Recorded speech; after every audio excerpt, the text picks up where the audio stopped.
बहुत सुंदर शुरुआत आपने की है। मैं ऐसे गीतों को गाने में विश्वास नहीं रखता जिनका कोई जवाब न आए। हम गाएं वो जवाब न दे पाए, उलझा के चले जाएं, वो गाएं हम जवाब न दे पाए, फिर आपको, आप बहुत विद्वान हैं फिर भी आप ये सोच करके आए हैं कुछ नई बातें मिले। हरि अनंत, हरि कथा अनंता, किसने क्या क्या पढ़ा है, सर्वज्ञ तो वही है। आइए आप सभी लोगों के मनोभावों को भांपते हुए पहला गीत गा रहा हूं। कोई ऐसा सवाल नहीं है कि उसकी अम्मा के, दादा के, फूफा के, भैया के, चाचा के, नाती का क्या नाम था, ऐसा नहीं पूछूंगा।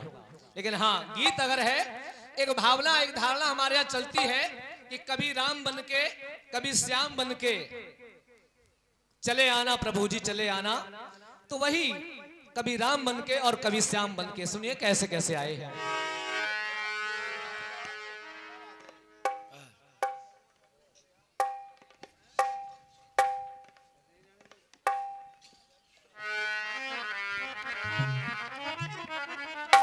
हाले हाले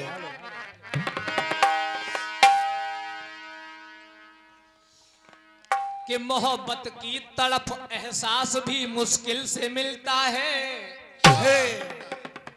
शंकर जी, कि मोहब्बत की तड़प और एहसास भी मुश्किल से मिलता है, और सबक इंसानियत का आपकी महफिल से मिलता है।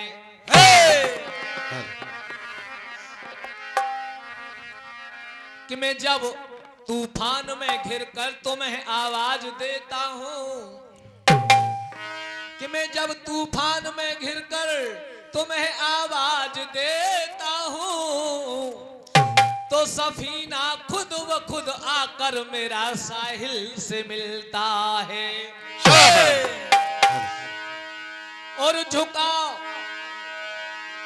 के झुका श्रद्धा से दे,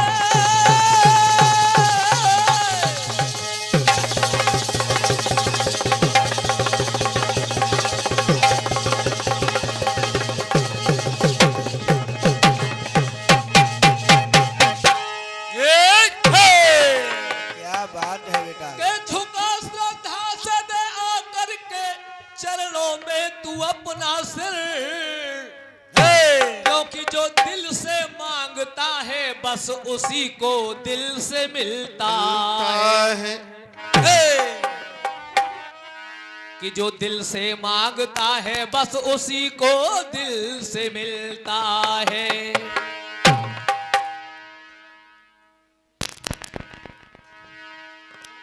हमारे इस कार्यक्रम में हमारे समधी जी आदरणीय श्री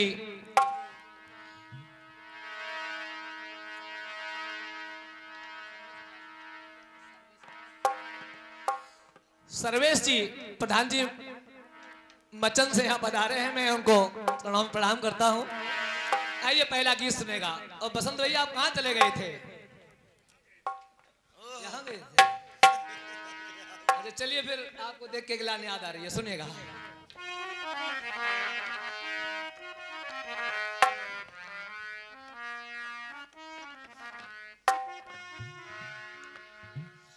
के जब जीत की मंजिल पालेंगे, क्या बात है तुम्हें,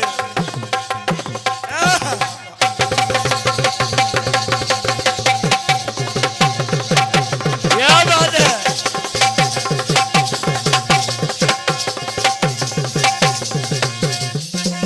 क्या बात है। ये है शंकर भगवान का डमरू। जय हो बम भोले, निराकार ब्रह्म का। क्या बात है। जियो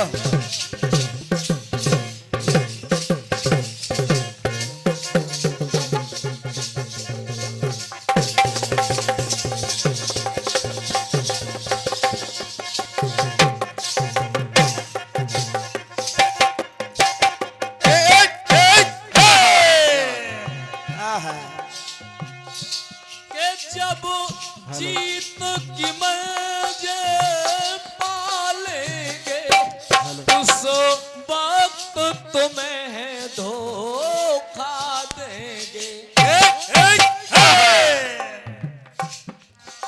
जब मौत तुम्हें झपकी देगी, आगोश में जा सो जाएंगे रे। मत प्यार करो परदेसी से, के मत प्यार करो परदेसी से, और एक दिल तो जुदा हो जाएंगे, तुम ढूंढ न पाओगे हमको, तुम ढूंढ न पाओगे हमको। अरे हम जाने कहाँ खो जाएंगे, मत प्यार करो परदेसी से, मत प्यार करो परदेसी से। क्या बात है। आदरणीय बसंत भैया जी, पहला गीत आपके चरणों में निवेदित है और सुनिएगा आनंद के साथ। कभी राम कभी श्याम। युग युग से श्री हरे क्षीर सिंधु, क्या बात है। बजा दे खुशियाँ। बहुत सुंदर।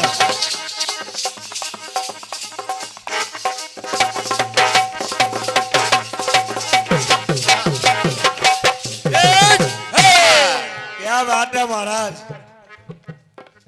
युग युग से श्री हरे क्षीर सिंधु, करते विश्राम नजर आए। युग युग से श्री हरे क्षीर सिंधु, करते विश्राम नजर आए। तो खास बात क्या है गीत की? हाँ गुरुदेव। कभी राम श्याम, कभी श्याम में राम, कभी राम में श्याम, कभी श्याम में राम, बन के अभिराम नजर आए। कभी राम श्याम, कभी श्याम राम, बन के अभिराम नजर आए। कभी राम श्याम, कभी श्याम राम। आइए इसे सिद्ध करते हैं कि कभी राम में श्याम तो कभी श्याम में राम।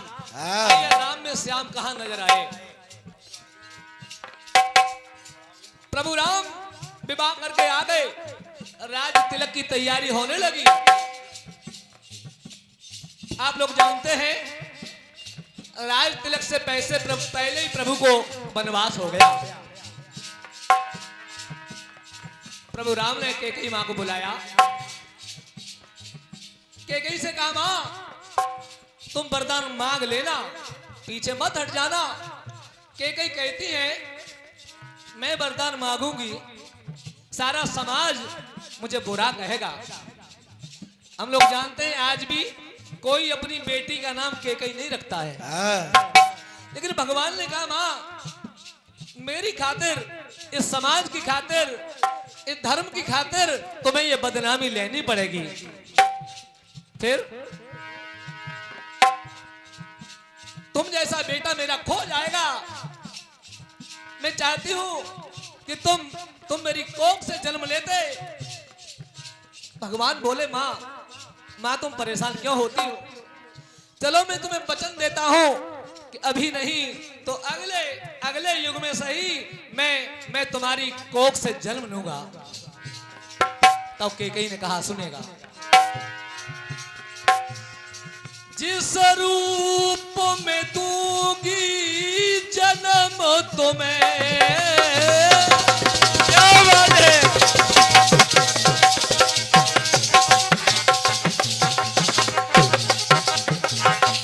बहुत अच्छे बेटा, क्या बात है।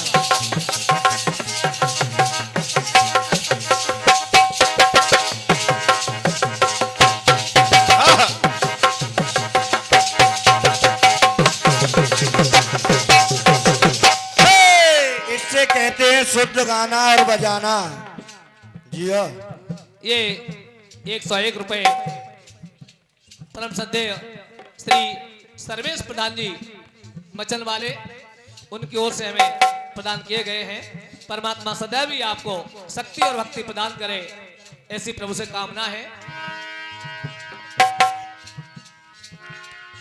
जिस रूप में दूंगी जन्म तुम्हें, वो रूप दिखा दो लाल मुझे।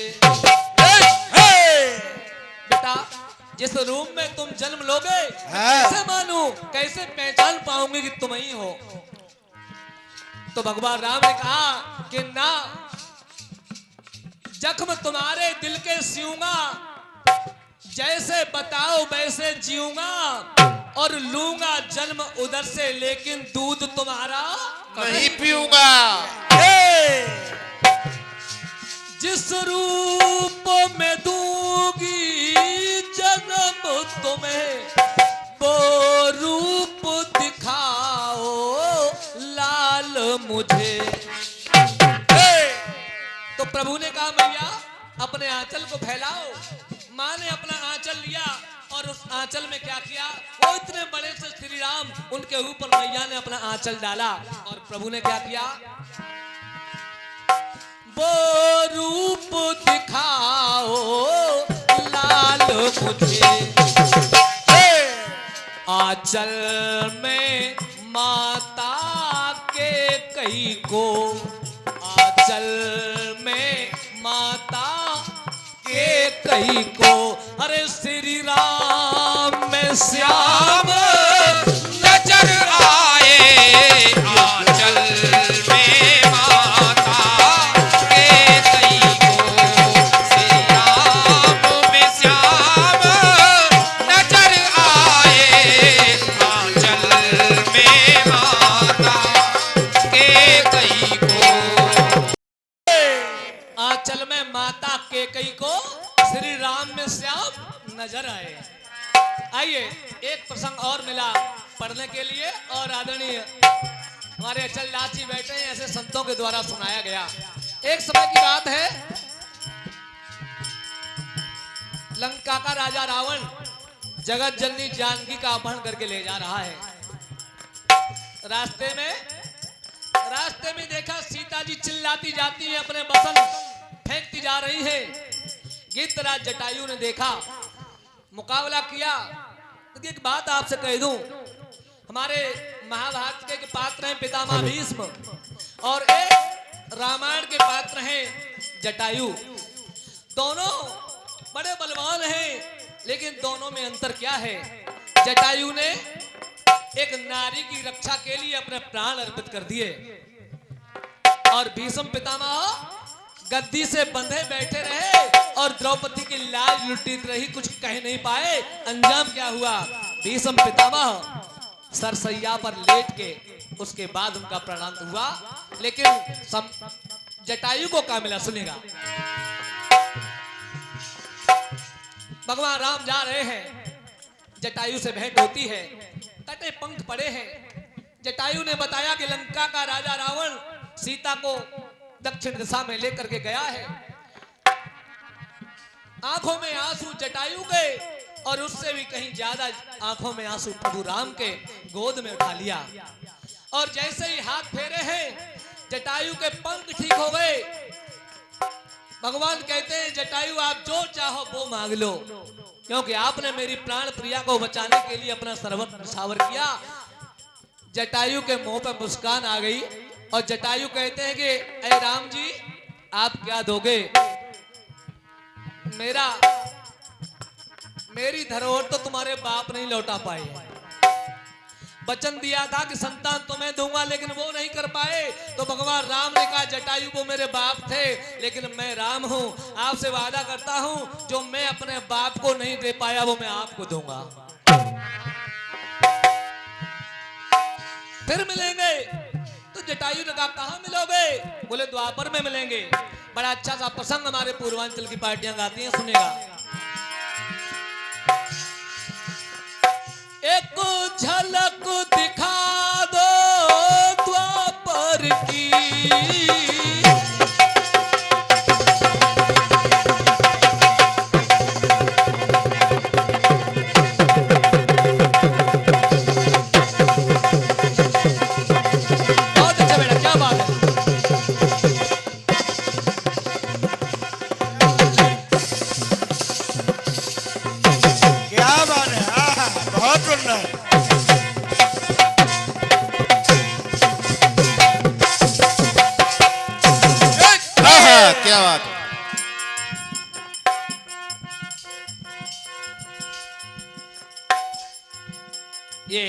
परम आदरणीय श्री रामराज जी अध्यापक ग्राम नगला भूड़ से हैं।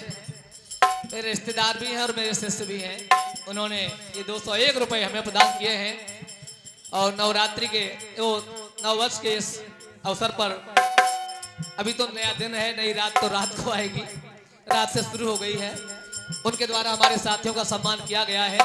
मैं एक बार प्रभु से प्रार्थना करता हूं कि प्रभु सदैव आपकी मनोकामनाएं पूरी करें। के एक झलक दिखा दो द्वापर की, रो करके कहा जटायु ने। प्रभु मैं आपको पहचान कैसे पाऊंगा? एक प्रमाण मिला है कि वही जटायु भगवान ने कहा कि चलो आज मैं तुम्हें गोदी में लेकर के तुम्हारा अंतिम संस्कार करूंगा। मैं अपने पिता का संस्कार नहीं कर पाया, लेकिन आप चिंता मत करो। आप अभी कुछ नहीं मांग रहे हो ना, अगली बार जब मिलेंगे तुम बिना मांगे सब कुछ देंगे। और आगे चल करके वो जटायु सुदामा बने हैं, ऐसा एक लेख आया है। जटायु ने कहा कि ना मैं जमी ना फलक चाहता हूं, ना मैं जमी ना फलक चाहता हूं, न जीना कयामत तलक चाहता हूं। द्वापर में जिस रूप में प्रभु मिलोगे और उसी रूप की एक झलक चाहता हूं। क्या बात के एक झलक दिखा दो द्वापर की, रो करके कहा जटायु ने। तो वो पंख जो कट चुके थे प्रभु की कृपा से, हाथ से सानिध्य से बड़े हुए, बोले और कोई ना देख पाए। पंखों के बीच जटायु को श्री राम में श्याम नजर आए। पंखों के बीच जटायु को श्री राम में श्याम नजर आए। पंखों के बीच जटायु को। आइए, पंखों के बीच जटायु को श्री राम में श्याम नजर आए। ये इस बीच में 101 रुपए का पुरस्कार हमारे परमादरणीय श्री प्रेमपाल सिंह जी और श्री दादा सत्य प्रकाश जी, उनके द्वारा हमें प्रदान किए गए हैं। परमात्मा सदैव आपको शक्ति और भक्ति प्रदान करे। श्री राम में श्याम नजर आए। और मैं चाहता हूं कि आइए अब राम में श्याम तो देख लिए, आइए दर्शन करिएगा श्याम में राम कहां नजर आए। एक बार सत्यभामा को घमंड हो गया, मैं बहुत सुंदर हूं, सब कुछ मेरे सानिध्य में है। गरुड़ जी को ये घमंड हो गया कि मुझसे तेज चलने वाला कोई नहीं है। चक्र को ये घमंड हो गया कि मुझसे शक्तिशाली कोई नहीं है, मैं भगवान की उंगली पर रहता हूं। तो भगवान ने कैसे उनका अभिमान दूर किया? था गर्भ चूर किया हरि ने,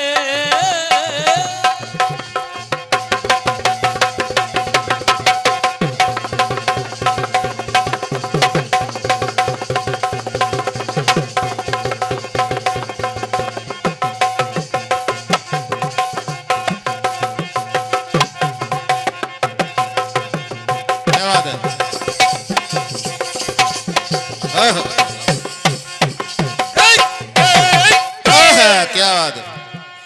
देखिए भगवान कभी का किसी का घमंड नहीं चलने देते। अहंकार भगवान का भोजन है। भगवान को लगा इन तीनों को घमंड नहीं, चलो एक ही आदमी से इनका घमंड दूर करवाए। हनुमान जी को बुलवाया। हनुमान से कहा कि जाओ वहां एक बगीची है, उसमें से फल खाओ। हनुमान जी चले गए, गरुड़ जी को बुलाया। भगवान बोले गरुड़ जी वहां एक बंदर है, उसको बुला करके लाओ। जाओ कहना के द्वारका नाथ ने बुलाया है। गरुड़ जी पहुंचते हैं, हनुमान जी से बोले चलो तुम्हें द्वारका नाथ ने बुलाया है। हनुमान जी ने पकड़ा और कहा कौन द्वारका नाथ? मैं नहीं जानता। बोले अरे तुम नहीं जानते हो, चलो। और जैसे ही गरुड़ जी ने पंजा बढ़ाया, हनुमान जी ने एक मुक्का मारा कि गरुड़ जी दूर गिर गए। लौट करके आ गए, प्रभु वो नहीं आता, वो बंदर तो बहुत बहुत बलवान है। बोले जाओ, अब की बार कहना कि जाओ, तुम्हें सीतानाथ ने बुलाया है। गरुड़ ने कहा भेज तो रहे हो, पर अब की बार इलाज विलाज करवा दो। हाँ, बोले ठीक है जाओ। हनुमान जी के पास पहुंचे, कहा, बोले फिर तुम आ गए? बोले ना ना, वो सीतानाथ ने बुलाया है। अच्छा चलिए ठीक है, चलते हैं। अब देखिए गरुड़ जी को घमंड है। गरुड़ जी बोले मेरे पंखों पर बैठ जाओ। हनुमान जी बोले अगर बैठ गए तो उठ पाओगे?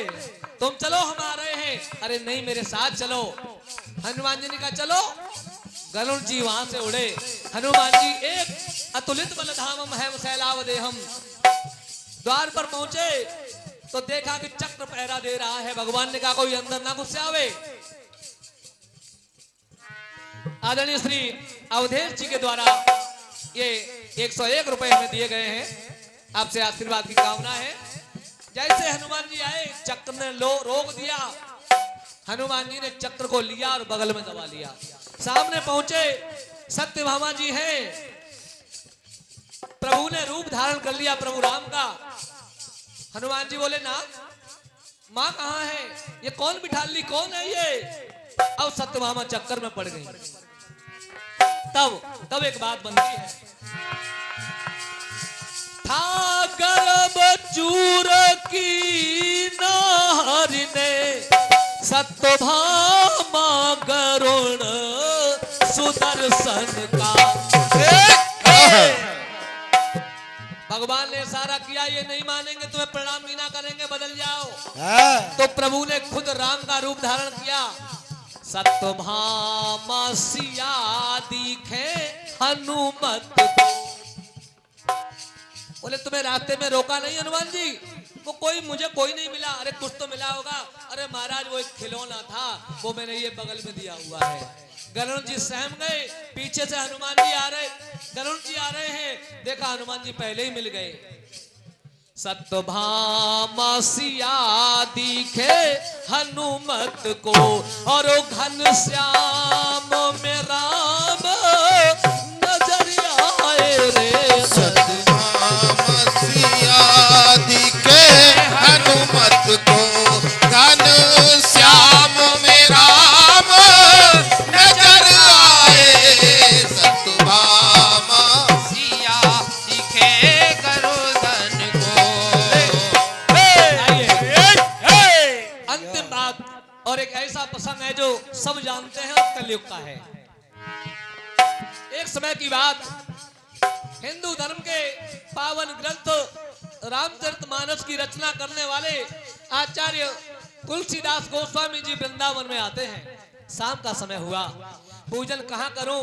राम की पूजा करता हूं, राम की कोई मूर्त नहीं दिख रही। पहुंच गए, सामने मंदिर है। पुजारी से कहा भाई प्रभु राम की मूर्ति नहीं है? बोले नहीं भैया, यहाँ तो यही राधे राधे बांके बिहारी लाल है।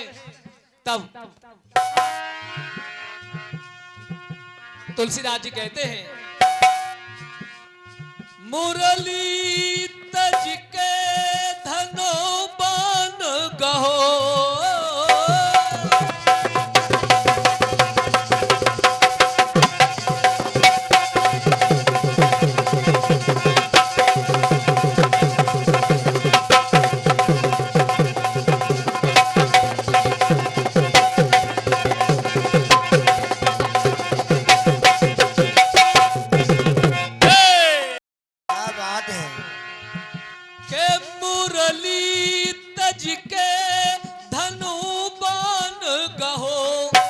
तुलसीदास जी बोले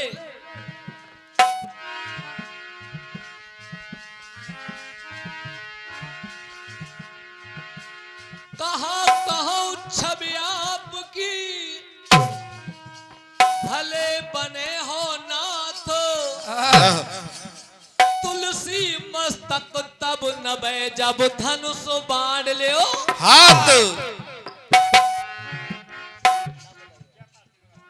आदरणीय दादा श्री जयपाल सिंह जी नगला मानधाती से बड़े प्यार के साथ आशीर्वाद दे रहे हैं 101 रुपए से। और वो चाह रहे हैं कि जल्दी जल्दी से बस जवाबी शुरू हो जाए। जवाबी शुरू है, आइए अंतिम बात सुनेगा। मुरली तज के धनो बान कहो, राकेश हो शीतल मन मेरा। बस बैठ के आंखें मीच के, और जैसे ही आंखें खोली तो क्या दिखा? तुलसी जी को वृंदावन में। श्री धनी राम जी, इनके द्वारा प्रभु के इस कीर्तन में 101 रुपए प्रदान किए गए हैं। बहुत बहुत धन्यवाद है। तुलसी जी को वृंदावन में, तुलसी जी को वृंदावन में, अरे घन श्याम में राम नजर आए रे। तुलसी जी